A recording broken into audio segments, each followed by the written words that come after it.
Hello campers, I am your horror host, Cryptid. Welcome back to the cabin. I invite you to take a seat by the fire for our first frightening tale called The Invisible Girl, written by Mary Shelley. This short story was written estimated around July 1832. This is what I found when researching it, of course. This is a Gothic tale, and it was first published in 1833. This tale involves romance, anger, and loss. What is scarier than opening your heart?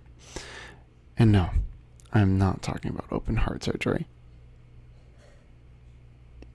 Never mind. Forget it. On with the video. The Invisible Girl by Mary Shelley. This slender narrative has no pretensions to the regularity of a story or the development of situations and feelings. It is but a slight sketch, delivered nearly as it was narrated to me by one of the humblest of the actors concerned. Nor will I spin out a circumstance interesting principally from its singularity and truth, but narrate as concisely as I can how I was surprised on visiting what seemed a ruined tower crowning a bleak promontory overhanging the sea that flows between Wales and Ireland, to find that though the exterior preserved all the savage rudeness that beckoned many a war with the elements, the interior was fitted up somewhat in the guise of a summer house, for it was too small to deserve any other name. It consisted but of the ground floor, which served as an entrance, and one room above, which was reached by a staircase made out of the thickness of the wall. This chamber was floored and carpeted, decorated with elegant furniture, and above all, to attract the attention and excite curiosity, there hung over the chimney-piece, for to preserve the apartment from a damp fireplace, had been built, evidently since it had assumed a guise so dismere to the object of its construction.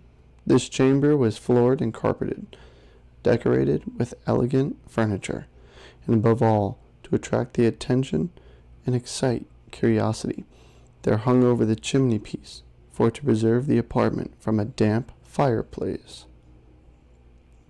had been built, evidently since it had assumed a guise so dissimilar to the object of its construction, a picture simply painted in watercolors, which deemed more than any part of the adornments of the room to be at war with the rudeness of the building, the solitude in which it was placed, and the desolation of the surrounding scenery. This drawing represented a lovely girl in the very pride and bloom of youth. Her dress was simple, in the fashion of the beginning of the 18th century.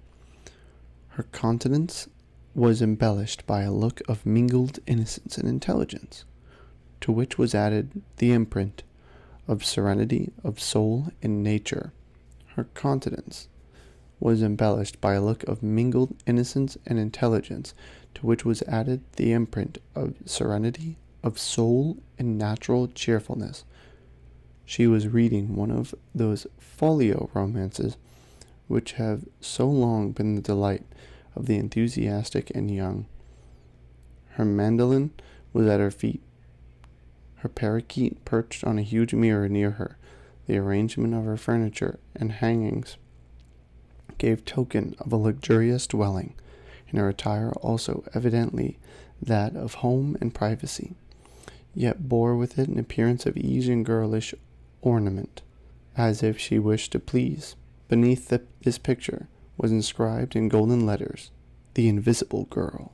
Rambling about a country nearly uninhabited, having lost my way, and being overtaken by a shower, I had lighted on this dreary-looking tenement, which seemed to rock in the blast, and to be hung up there as the very symbol of desolation. I was gazing wistfully, cursing inwardly my stars, which led me to a ruin that could afford no shelter, and though the storm began to pelt more seriously than before, when I saw an old woman's head popped out from a kind of loophole and as suddenly withdrawn. A minute after, a feminine voice called to me from within, and penetrating a little Barnbury maze that screened a door, which I had not before observed, so skillfully had the planter succeeded in concealing art with nature, I found the good dame standing on the threshold and inviting me to take refuge within. I had just come up our cot hard by, she said, to look after the things as I do every day, when the rain came on. Will ye walk up till it is over? I was about to observe that the cot hard by, at the venture of a few raindrops, was better than a ruined tower, and asked my kind hostess whether the things were pigeons or crows that she come to look after, when the mattering of the floor and the carpeting of the staircase struck my eye. I was still more surprised when I saw the room above, and beyond all, the picture and its singular inscription naming her invisible, whom the painter had colored forth into a very agreeable visibility, awakened my most lively curiosity. The result of this, of my exceeding politeness towards the old woman, and her own natural garrulity, was a kind of garbled narrative which my imagination eked out, and future inquiries rectified, till it assumed the following form. Some years before, in the afternoon of a September day, which, though tolerably fair, gave many tokens of a tempestuous night, a gentleman arrived at a little coast town about 10 miles from this place. He expressed his desire to hire a boat to carry him to the town of about 15 miles farther on the coast. The menaces with the sky held forth made the fisherman loath to venture, till at length one, the father of a numerous family, bribed by the bountiful reward the stranger promised; the other, the son of my hostess, induced by youthful daring, agreed to undertake the voyage. The wind was fair. They hoped to make good way before nightfall, and to get into Porter, though rising of the storm. They pushed off with good cheer, at least the fisherman did. As for the stranger, the deep mourning which he wore was not half so black as the melancholy that ramped his mind. He looked as if he had never smiled, as if some unutterable thought, dark as night and bitter as death, had built its nest within his bosom, and brooded therein eternally. He did not mention his name, but one of the villagers recognized him as Henry Vernon, the son of a baronet, who possessed a mansion about 3 miles distant from the town for which he was bound. This mansion was almost abandoned by the family, but Henry had, in a romantic fit, visited about 3 years before, and Sir Peter had been down there during the previous spring for about a couple of months. The boat did not make so much way as was expected. The breeze failed them as they got out to sea, and they were fain with the oar as well as sail to try to weather the promontory that jutted out between them and the spot they desired to reach. They were yet far distant when the shifting wind began to exert its strength and to blow with violent though unequal blast. Night came on, pitchy dark, and the howling waves rose and broke with frightful violence, menacing to overwhelm the tiny bark that dared resist their fury. They were forced to lower every sail and take to their oars. One man was obligated to bail out the water, and Vernon himself took an oar, and rowing with desperate energy equaled the force of the more practiced boatmen. There had been much talk between the sailors before the tempest came on. Now, except a brief command, all were silent. One thought of his wife and children, and silently cursed the caprice of the stranger that endangered in its effects not only his life, but their welfare. The other feared less, for he was a daring lad, but he worked hard, and had no time for speech, while Vernon, bitterly regretting the thoughtlessness which had made him cause others to share a peril, unimportant as far as he himself was concerned, now tried to share a peril. A man was obliged to bail out the water, and Vernon himself took an oar, rowing with desperate energy, equaled the force of the more practiced boatmen. There had been much talk between the sailors before the tempest came on. Now, except a brief command, all were silent. One thought of his wife and children, and silently cursed the caprice of the stranger that endangered in its effects not only his life, but their welfare.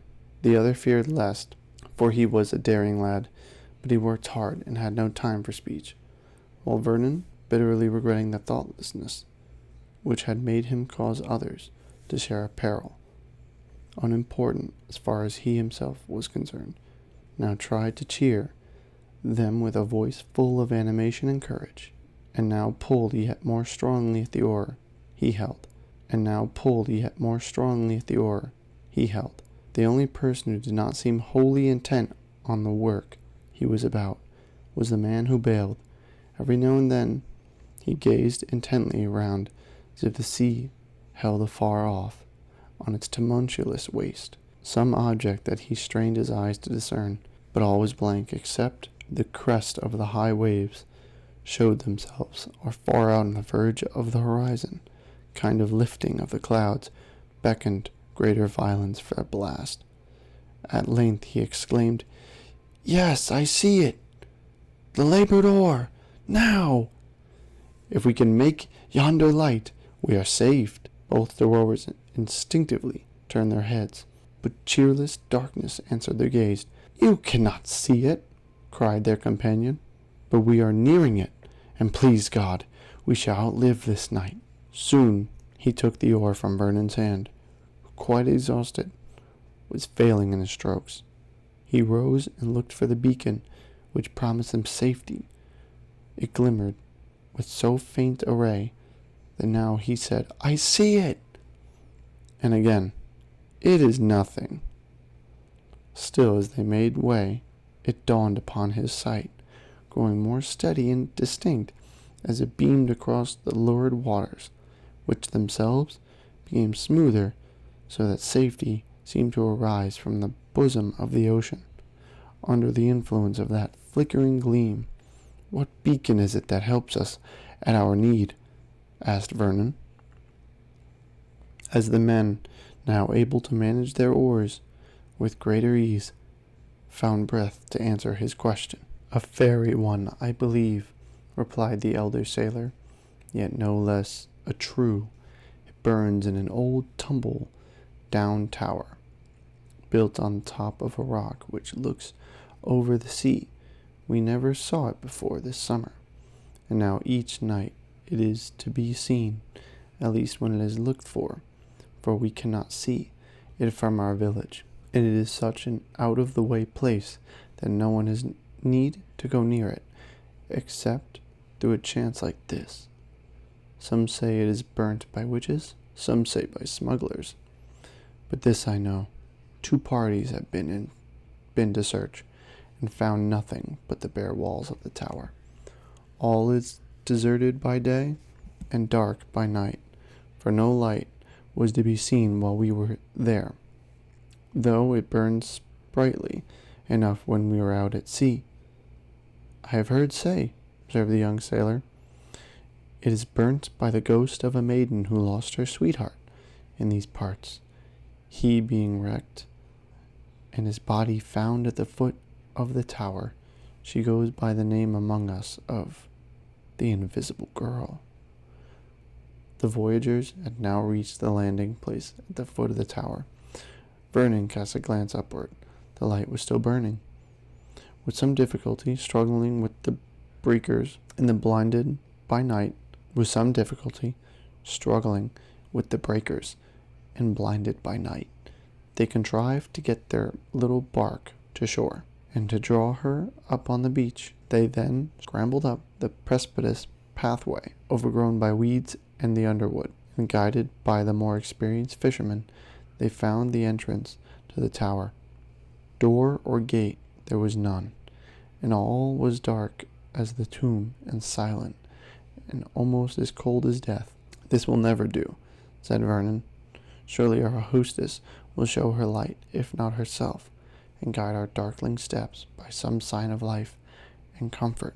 "We will get to the upper chamber," said the sailor, "if I can but hit upon the broken down steps. But you will find no trace of the invisible girl, nor her light either, I warrant." "Truly a romantic adventure of the most disagreeable kind," muttered Vernon, as he stumbled over the unequal ground. "She of the beacon light must be both ugly and old, or she would not be so peevish and inhospitable." With considerable difficulty, and after divers knocks and bruises, the adventurers at length succeeded in reaching the upper story. But all was blank and bare, and they were fain to stretch themselves on the hard floor, when weariness, both of mind and body, conduced them to steep their senses in sleep. Long and sound were the slumbers of the mariners. Vernon but forgot himself for an hour. Then, throwing off drowsiness, and finding his rough couch uncongenial to repose, he got up and placed himself at the hole that served for a window. For glass there was none, and there being not even a rough bench, he leant his back against the embrasure, as the only rest he could find. He had forgotten his danger and the mysterious beacon, and its invisible guardian. His thoughts were preoccupied on the horrors of his own fate, and the unspeakable wretchedness that sat like a nightmare on his heart. It would require a good-sized volume to relate the causes which had changed the once happy Vernon into the most woeful mourner that ever clung to the outer trappings of as slight, though cherished symbols of the wretchedness within. Henry was the only child of Sir Peter Vernon, and as much spoiled by his father's idolatry as the old baronet's violent and tyrannical temper would permit. A young orphan was educated in his father's house, who in the same way was treated with generosity and kindness, and yet who lived in deep awe of Sir Peter's authority, who was a widower, and these two children were all he had to exert his power over, or to whom to extend his affection. Rosina was a cheerful, tempered girl, a little timid and careful to avoid displeasing her protector, but so docile, so kind-hearted, so affectionate, that she felt even less than Harry the discordant spirit of his parent. Is a tale often told. They were playmates and companions in childhood, and lovers in after days. Rosina was frightened to imagine that their secret affection and the vows they pledged might be disapproved of by Sir Peter, but sometimes she consoled herself by thinking that perhaps she was in reality her Henry's destined bride, brought up with him under the design of their future union. And Henry, while he felt that this was not the case, resolved to wait only until he was of age to declare and accomplish his wishes in making the sweet Rosina his wife. Meanwhile, he was careful to avoid premature discovery of his intentions, so to secure his beloved girl from persecution and insult. The old gentleman was very conveniently blind. He lived always in the country, and the lovers spent their lives together, unrebuked and uncontrolled. It was enough that Rosina played on her mandolin and sang Sir Peter to sleep every night after dinner. She was the sole female in the house, above the rank of a servant, and had her own way in the disposal of her time. Even when Sir Peter frowned, her innocent carelessness and sweet voice were powerful to smooth the rough current of his temper. If ever human spirit lived in an earthly paradise, Rosina did at this time. Her pure love was made happy by Henry's constant presence, and the confidence they felt in each other, and the security with which they looked forward to the future, rendered their path one of the roses under a cloudless sky. Sir Peter with a slight drawback that only rendered their tete-a-tete more delightful, and gave value to the sympathy they bestowed on each other. All at once an ominous personage made its appearance in Vernon in the shape of a widow, sister of Sir Peter, who, having succeeded in killing her husband and children with the effects of her vile temper, came like a harpy, greedy for new prey, under her brother's roof. She too soon detected the attachment of the unsuspicious pair. She made all speed to impart her discovery to her brother, and at once to restrain and inflame his rage. Through her contrivance, Henry was suddenly dispatched on his travels abroad, that the coast might be clear for the persecution of Rosina, and then the richest of the lovely girls had many admirers, whom under Sir Peter's single reign she was allowed, nay, almost commanded, to dismiss, so desirous was he of keeping her for his own comfort. Was selected. She was ordered to marry him. The scenes of violence to which she was now exposed, the bitter taunts of the odious Miss Bainbridge, and the reckless fury of Sir Peter were the more frightful and overwhelming from their novelty. To all she could only oppose a silent, tearful, and immutable steadiness. No threats, no rage could extort from her more than a touching prayer that they would not hate her because she could not obey. There must be something we don't see under all this, said Mrs. Bainbridge. Take my word for it, brother. She corresponds secretly with Henry.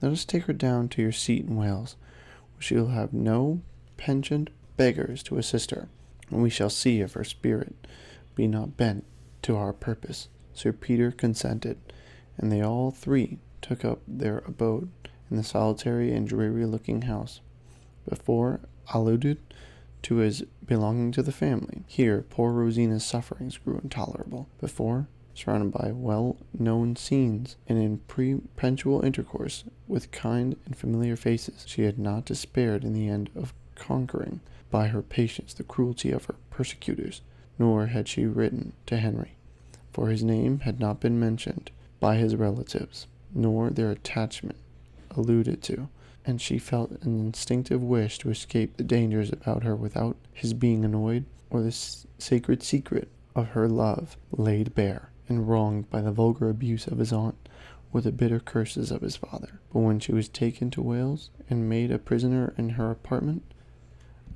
when the flinty mountains about her seemed feebly to intimate the stony hearts she had to deal with, her courage began to fail. The only attendant permitted to approach her was Mrs. Bainbridge's maid, and under the tutelage of her fiend-like mistress, this woman was used as a decoy to entice the poor prisoner into confidence, and then to be betrayed. The simple, kind-hearted Rosina was a facile dupe, and at last, in the excess of her despair, wrote to Henry and gave the letter to this woman to be forwarded.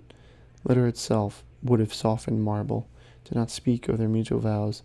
It but asked him to intercede with his father, and he would restore her to the place she had formerly held in his affections, and cease from a cruelty that would destroy her. For I may die, wrote the hapless girl, but marry another never. The single word, indeed, had sufficed to betray her secret. It had not been already discovered. As it was, it gave increased fury to Sir Peter, as his sister triumphantly pointed it out to him, for it need hardly be said that while the ink of the address was yet wet, the seal was still warm. Rosina's letter was carried to this lady. The culprit was summoned before them. What ensued none could tell. For their own sakes, the cruel pair tried to palliate their part. Voices were high, and the soft murmur of Rosina's tone was lost in the howling of Sir Peter and the snarling of his sister. "Out of doors you shall go," roared the old man. "Under my roof you shall not spend another night." And the words, infamous, seductress, and worse, such as had never met the poor girl's ear before, were caught by listening servants, and to each angry speech of the baronet, Miss Bainbridge added an envenomed point worse than all. More dead than alive, Rosina was at last dismissed. Whether guided by despair whether she took Sir Peter's threats literally or not, or whether his sister's orders were more decisive, none knew, but Rosina left the house. A servant saw her cross the park, weeping and wringing her hands as she went. What became of her none could tell. Her disappearance was not disclosed to Sir Peter till the following day, and then he showed, by his anxiety, to trace her steps and to find her, that his words had been but idle threats. The truth was that though Sir Peter went to frightful lengths to prevent the marriage of the heir of his house with the portionless orphan, the object of his charity, yet in his heart he loved Rosina, and half his violence to her rose from anger at himself for treating her so ill. Now remorse began to sting him, as messenger after messenger came back without tidings of his victim. He dare not confess his worst fears to himself, and when his inhuman sister, trying to harden her conscience by angry words, cried, "The vile hussy has too surely made away with herself out of revenge to us," an oath the most tremendous, and a look sufficient to make even her tremble, commanded her silence. Her conjecture, however, appeared too true. A dark and rushing stream that flowed at the extremity of the park had doubtless received the lovely form and quenched the life of this unfortunate girl. Sir Peter, when his endeavors to find her proved fruitless, returned to town, haunted by the image of his victim and life. Could he see her again, even though it were as the bride of his son, before whose questioning he quailed like the veronous coward? For when Henry was told of the death of Rosina, he suddenly returned from abroad to ask the cause, to visit her grave, and mourn her loss in the groves and valleys which had been the scenes of their mutual happiness. He made 1,000 inquiries, and an ominous silence alone replied. Growing more earnest and more anxious, at length he drew from servants and dependents, and his odious aunt herself, the whole dreadful truth. From that moment despair struck his heart, and misery named him her own. He fled from his father's presence, and the recollection that one whom he ought to revere was guilty of so dark a crime haunted him. As of the old Emmedides tormented the souls of men given up to their torturings, he fled from his father's presence, and the recollection of that one whom he ought to revere was guilty of so dark a crime haunted him. As of the old Emmedides tormented the souls of men given up their torturings, his first, his only wish, was to visit Wales, and to learn if any new discovery had been made, and whether it were possible to recover the mortal remains of the lost Rosina, so to satisfy the unquiet longings of his miserable heart. On this expedition was he bound when he made his appearance at the village before named, and now in the deserted town his thoughts were busy with the images of despair and death, and what his beloved one had suffered before her gentle nature had been goaded to such a deed of woe. While immersed in gloomy reverie, to which the monotonous roaring of the sea made fit accompaniment, hours flew on. Vernon was at last aware of the light of morning was creeping from out in the eastern retreat and dawning over the wild ocean, which still broke in furious tumult on the rocky beach. His companions now roused themselves and prepared to depart. The food they had brought with them was damaged by sea water, and their hunger, after hard labor and many hours fasting, had become ravenous. It was impossible to put to sea in their shattered boat, but there stood a fisher's cot about 2 miles off, in a recess in the bay, of which the promontory on which the tower stood formed one side, and to this they hastened to repair. They did not spend a second thought on light which had saved them, nor its cause, but left the ruin in search of more hospitable asylum. Vernon cast his eyes around as he quitted it, but no vestige of inhabitant met his eye, and he began to persuade himself that the beacon had been the creation of fancy merely. Arriving at the cottage in question, which was inhabited by a fisherman and his family, they made a homely breakfast, and then prepared to return to the tower to refit their boat and, if possible, bring her round. Vernon accompanied them. Together with their host and his son, several questions were asked concerning the invisible girl and her light, each agreeing that the apparition was novel, and not one being able to give an explanation of how the name had become affixed to the unknown cause of this singular appearance, though both of the men of the cottage affirmed that once or twice they had seen a female figure in the adjacent wood, and that now and then a stranger girl made her appearance at another cot off a mile on the other side of the promontory and bought bread. They suspected both these to be the same, but could not tell. The inhabitants of the cot, indeed, appeared too stupid even to feel curiosity, and had never made any attempt at discovery.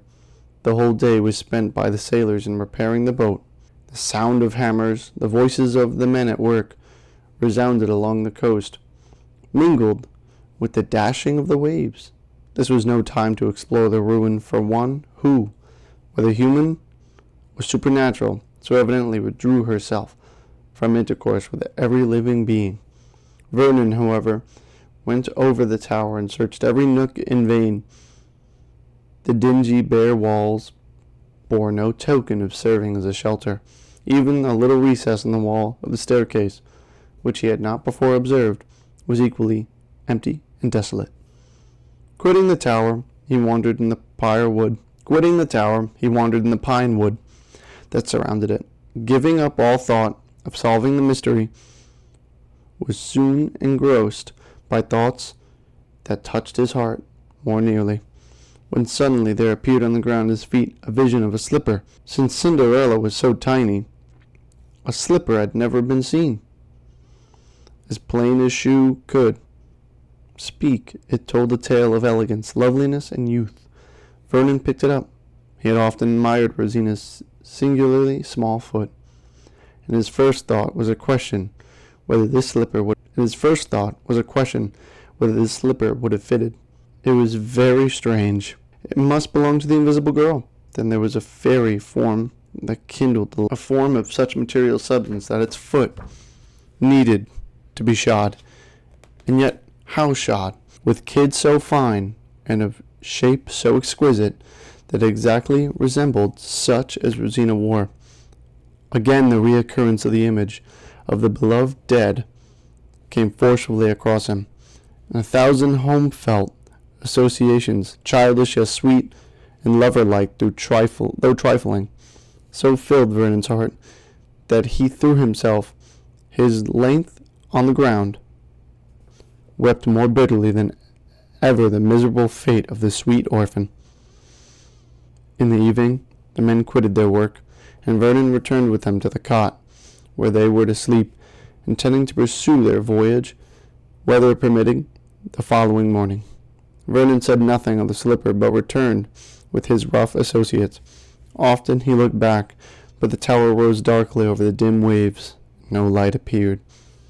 Preparations had been made in the cot for their accommodation, and the only bed in it was offered Vernon, but he refused to deprive his hostess, and spreading his cloak on a heap of dry leaves, endeavored to give himself up to repose. He slept for some hours, and when he awoke, all was still, save that the hard breathing of the sleepers in the same room with him interrupted the silence. He rose, and going to the window, looked out over the now placid sea towards the mystic towers. The light was burning there, sending its slender rays across the waves. Congratulating himself on a circumstance he had not anticipated, Vernon softly left the cottage, and wrapping his cloak around him, walked with a swift pace around the bay towards the tower. He reached it. Still the light was burning. To enter and to restore the maiden her shoe would be but an act of courtesy, and Vernon intended to do this with such caution as to come unaware before its wearer could, with her accustomed arts, withdraw herself from his eyes. But unluckily, While yet making his way up the narrow pathway, his foot dislodged a loose fragment that fell with a crash and sound down the precipice. He sprung forward on this, to retrieve by speed the advantage he had lost by his unlucky accident. He reached the door. He entered. All was silent, but also all was dark. Paused in the room below, he felt sure that a slight sound met by his ear. He ascended the steps and entered the upper chamber, but blank obscurity met his penetrating gaze. The starless night admitted not even a twilight glimmer through the only aperture. He closed his eyes to try on opening them again, to be able to catch some faint wandering ray on the visual nerve, but it was in vain. He groped round the room. He stood still and held his breath, and then, listening intently, he felt sure that another occupied the chamber with him, and that its atmosphere was slightly agitated by another's respiration. He remembered the recesses in the staircase, but before he approached it, he spoke. He hesitated a moment what to say. "I must believe," he said. "The misfortune alone can cause your seclusion. And if the assistance of a gentleman." An exclamation interrupted him. A voice from the grave spoke his name. The accents of Rosina syllabled, "Henry? Is it indeed Henry whom I hear?" An exclamation interrupted him. A voice from the grave spoke his name. The accents of Rosina syllabled, "Henry? Is it indeed Henry whom I hear?" He rushed forward, directed by the sound, and clasped his arms to the living form of his own laminated girl. His own invisible girl, he called her. For even yet, as he felt her heart beat near his, and as he entwined her waist with his arm, supporting her, she almost sank to the ground with agitation. He could not see her, and as her sobs prevented her speech, no sense but the instinctive one that filled his heart with tumultuous gladness told him that the slender-waisted form he pressed so fondly was the living shadow of the Hebe beauty. The morning saw this pair thus strangely restored to each other on the tranquil sea, sailing with a fair wind for L, which 3 months before Rosina had quitted in such agony and terror. The morning light dispelled the shadows that had veiled her, and disclosed the fair person of the invisible girl. Good indeed she was by suffering and woe, but still the same sweet smile played in the tender light of her soft blue eyes, while all Vernon drew out the slipper, showed the cause that occasioned him to resolve to discover the guardian of the mystic. Even now he dared not inquire how she had existed in that desolate spot, or wherefore she had so sedulously avoided observation, when the right thing to have been done was to have sought him immediately. Well, my little ghouls, I hope you did enjoy that story. I know I did. Now, if you know, because some people do not really know at times who Mary Shelley is. Mary Shelley is the writer of Frankenstein and other accomplished pieces that I don't know the names of right now. I'm still getting more familiar with her work, but I have read Frankenstein before, and I just want to check if I can read that. I don't know how all the publications work on that. I checked with this short story. It said I could, so we're going to hope nothing comes of that. If I can't, for whatever reason, or if there's an issue with it, I'm still figuring out how that works. Got a little scared from a previous video I had done where I got in trouble for a Mug Monday using music that I was not aware. I found it on YouTube, and I thought it was just like generic YouTube music. I didn't know it said copyright thing, so I had to get rid of that. I apologize when I did that, but anyway, going forward, we'll be checking the publications of other stories and other things I want to include besides my own writing, because I would like to read other stories, bring more attention to other smaller artists, that are on like my level, or even artists that are above. Just appreciate what I can. Art is art, after all. But I do want to talk about the story a little bit. I personally enjoyed this story. I want you guys to let me know how you felt in the comments. But I do forgive too. I'm going to edit out as much as I can. Little reading errors, of course, but I did. It's older English, and if you haven't read older English before, it can be quite troublesome. Like, similar, like, not saying it's bad writing by any means, but the speech now for English is very different from the English then. There was a word, wither, or weather. I'm trying to remember where it was. It's not spelt like weather, EH. It's actually I. And it's like WHITHER, wither. But it's interesting because the way it says it was when she was looking for shelter. Right here. Whither could she go? It's very interesting because I have never encountered that word before, used like that. And that's what's fascinating to me about just writing in general, but especially the older writing. Because I've been reading Dracula a little bit. I'm going to finish it very soon.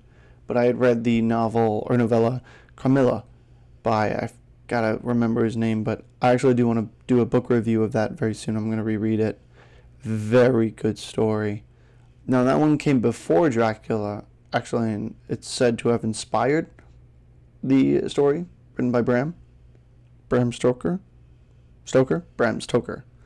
I always make that mistake. I always say Stoker. But moving on. Like I said, I really enjoyed this story, but getting past just getting used to the older English, which I had to do because I've been reading other books and not many older stories. I have to get more acquainted to that. But it's such an interesting story for something so short. It's like 12 or so pages. When reading it, it's really interesting to really go back and take a piece of history and just read it. I know it's fantasy writing, but just like fantasy horror. But the style of it compared to what you may read now, I read another book, Dark Harvest, and it got the award for the Bram Stoker Award, actually, for writing. And I don't have the book with me. It's at another place of residence of someone I know, my partner's residence. But the book says so on there. I was just seeing if I had another one that had the award. There was a other novel I came across in Barnes & Noble that had the award as well. And that's what's interesting to me is I don't know the requirements for it, but when I read Dark Harvest, it was actually a very good book. And that's another one I want to do a review of. Quick read, that one. But I would say a decently simple story with a nice plot twist and some very interesting themes of horror in there, as it kind of treats it like if you had seen, I know, very strange example or comparison, but I don't know if anyone has seen the new Superman. I'm sure some of you have, at least some. But it kind of just is already established, the lore in the book. Like, this town has been around for a while. They've been doing a certain set of things this way. I don't want to spoil it just yet, but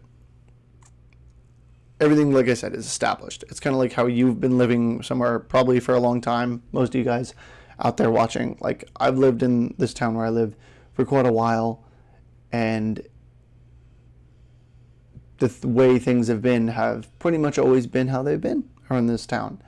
And it's kind of like that. I've heard if you live down south, it's like similar to that, where things are the way they are down there, where it's small.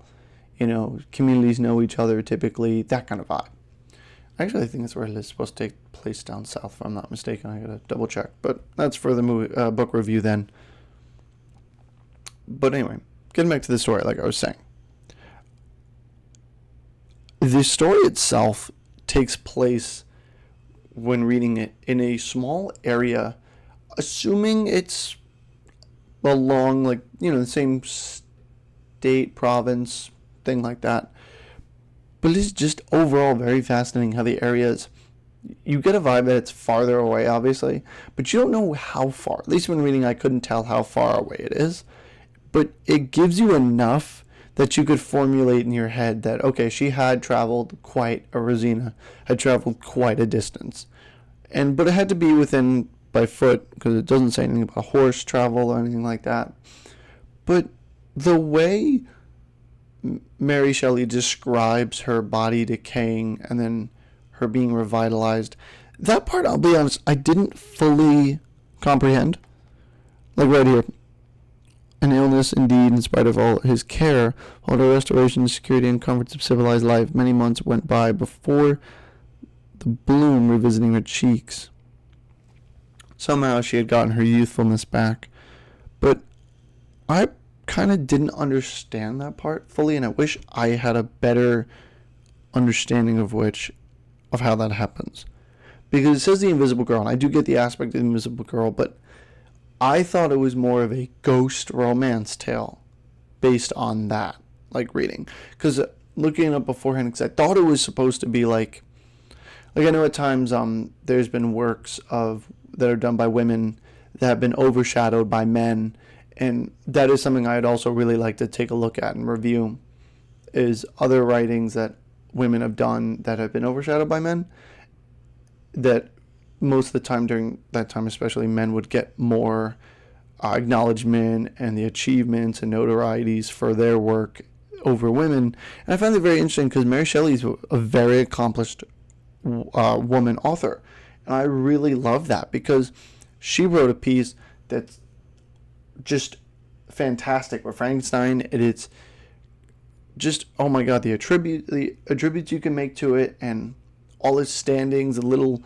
things in between that you may not notice. It's all very fascinating once you watch it on screen, from the book. All of it is just fantastic. But just sticking to the story, it's just all very interesting how when you read this, the language is so different, like I said, to modern English, but it has a romantic aspect to it. Like you do read the intimacy of their relationship, like the compassion, the romance, the feelings of Henry and Rosina's relationship from the pages. And I'm assuming based on it, like my understanding is that his love had brought her back. And I really love that essence of how she had left and not, he's away. And it doesn't focus on what he's been doing at sea. And you can get that vibe from the background details that they use to describe sea of what he's been going through. But they really focus on Rosina with a lot of horror writing focusing on women too much. Like, I had read some of the book It, and I'll be honest, I had to stop reading that because I found out what scene was in that book, and that's another story for another day. But I was not fond of that, so I stopped reading it because I'm very uncomfortable with that kind of writing. If you know, you know. I'll leave it at that. If anyone wants to in the comments, you could look up what is in the book of It. I'll just say The Ritual of Chud. If you know, you know. But I know in the character, I think it was something Marsh. I forgot her full name, but Marsh. They kind of focus on her, but even when I read, like, for example, Dark Harvest, there is a woman, a young girl character in there. I think there's some other women, but they really focus on the boy. They don't fully focus on the woman protagonist as well, because she's more of a side character in that. And I'm not saying there's anything like misogynist. I'm not saying any of that, but it's just fascinating to see how they really do focus on Rosina in a way where it's almost like she's not a background character, but she is like how she's written is how she's portrayed, as a ghostly figure that only appears in the night. But you get her suffering with each page. Like, you really do get the feel of the title, The Invisible Girl. Like, even in the writing, she's treated as the Invisible Girl, where when she's mentioned, it's not fully by name, but it's only in past tellings. It's not modern. And even when they're talking, it's no dialogue focused on her. It's just a description of it, which I find very fascinating. And I actually appreciate when Mary Shelley wrote that like that. But even it reminds me too, another book I would like to read is on, at least maybe not reading, I don't know if I legally can. Like I said, I'll figure that out. But I am reading a book currently called Cuckoo, and it's about a queer story, about a bunch of queer children that are put in this, I would say maybe Protestant, basically like not even basically, it is a conversion camp, but there's a horror aspect to it. And I'm only a few chapters in. The intro was great. I loved it, the introduction. And it's written by, so Cuckoo is written by Gretchen Felker Martin. It's Flecker-Martin. She's an American author and film critic. Now, I don't have, it says, what was it? She also wrote Manhunt. That's what it says. Right, that was on the back of the book as well.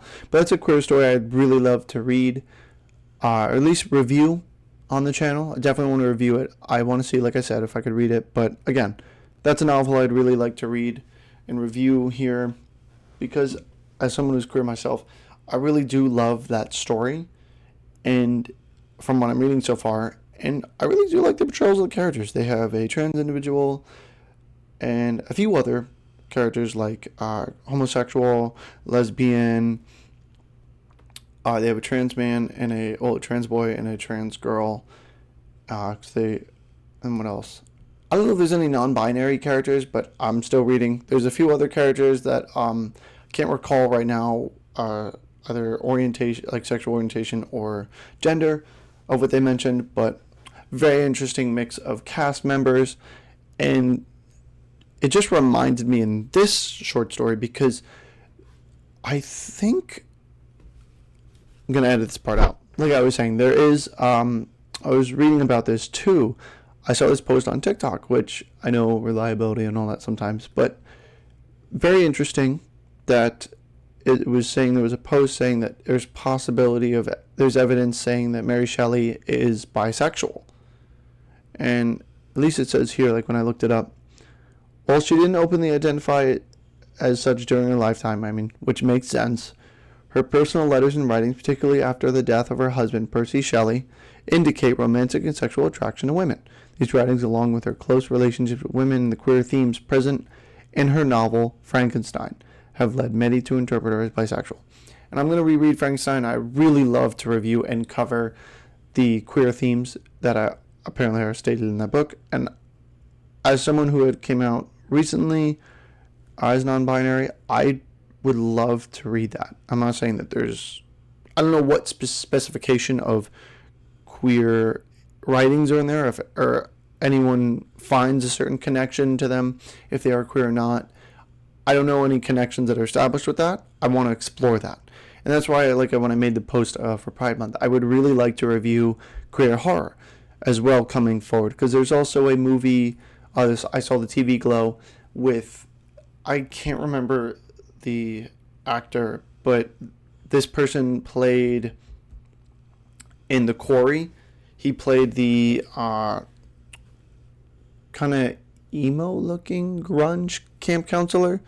I think it was Ryan? Yeah, Ryan. This character. Sorry, I don't know if you can kind of poorly see that. I'm sorry. Let me see if I can raise the brightness so you can see that.